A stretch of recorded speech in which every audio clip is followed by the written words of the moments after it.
উপত্যকায় স্বাভাবিক হওয়ার পথে ইন্টারনেট পরিষেবা। জম্মু ও কাশ্মীর এই নামটা শুনলে প্রথমেই মাথায় কি আসে? সাধারণত মানুষের মনে প্রথম চিত্র ভেসে ওঠে পাহাড় ও প্রাকৃতিক সৌন্দর্য।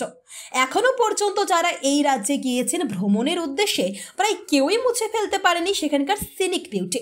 মাঝে মধ্যেই সেখানকার কিছু দৃশ্য ভাইরাল হয় সমাজ মাধ্যমে। বলা যায় উপত্যকা একটা নিখুঁত হটস্পট ট্যুরিজমের ক্ষেত্রে। তবে হাজার সৌন্দর্যের মাঝেও এখানে একটি বড় সমস্যা, বলা যায় বড় মাথা ব্যথার কারণ হয়ে দাঁড়িয়েছিল ইন্টারনেট পরিষেবা।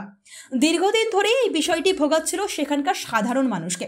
উপত্যকার মানুষদের বহুদিনের অভিযোগ, কাজ চলাকালীন হঠাৎ বন্ধ হয়ে যেত ইন্টারনেট। বিশেষ করে 2019 সালে যখন তাদের ওপর থেকে বিশেষ রাজ্যের লেবেল তুলে নেওয়া হয়, তখন ভয়াবহ চাপ পড়েছিল টেলিফোন, মোবাইল ও ইন্টারনেট পরিষেবায়।